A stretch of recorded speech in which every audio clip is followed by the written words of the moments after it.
কেউ আপনার নামে আদালতে মামলা করে দিয়েছে, অথচ আপনি কিছু জানেন না। হঠাৎ করে পুলিশ বা আদালতের সমন এলে তখন মাথায় আকাশ ভেঙে পড়ে।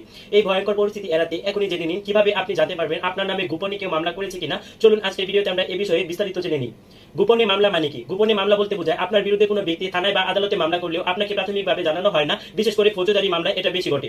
কিভাবে জানতে পারবেন আপনার নামে মামলা হয়েছে কিনা? স্থানীয় থানায় সাধারণত অনুসন্ধান করুন। আপনি প্রথমত আপনার নিকটস্থ থানায় অনুসন্ধান করবেন। আপনার এলাকার থানায় গিয়ে জেনে নিতে পারেন আপনার নামে কোনো মামলা নথিভুক্ত হয়েছে কিনা। এজন্য লিখিতভাবেও জানাতে পারেন। আদালতের তথ্য জানুন। আপনার জেলার জজ কোর্ট অথবা চিফ জুডিশিয়াল ম্যাজিস্ট্রেট কোর্টে একটি সাধারণ দরখাস্ত দিয়ে জানতে পারেন আপনার নামে কোনো মামলা রয়েছে কিনা।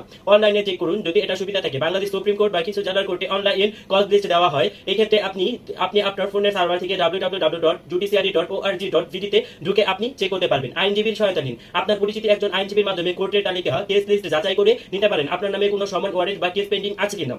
পুলিশ যদি সমন বা গ্রেফতারি পরোয়ানা নিয়ে আসে তখন কি করবেন? আতঙ্কিত হবেন না। আপনি প্রথমেই মামলার কপি ও তথ্য যাচাই করে নেবেন। জামিনযোগ্য হলে জামিনে আবেদন করুন। আইনজীবীর সহায়তা নিন খুবই দ্রুত। প্রয়োজনে 145, 144 ধারার অর্ডারে 161 ধারার জবানবন্দি এসব পর্যবেক্ষণ করুন। কেন আগেই জেনে নেওয়া জরুরি। জামিনের সুযোগ হারাতে পারেন, ওয়ারেন্ট ইস্যু হয়ে যেতে পারে, হয়রানি বা গ্রেফতারের শিকার হতে পারেন। আইনি প্রস্তুতি নিতে পারেন। আইন জানলে আপনি নিরাপদ, না জানলে বিপদ। তাই সবসময় আপনি আইন জানুন। আর আমার পেজটিকে আর আমার চ্যানেলটিকে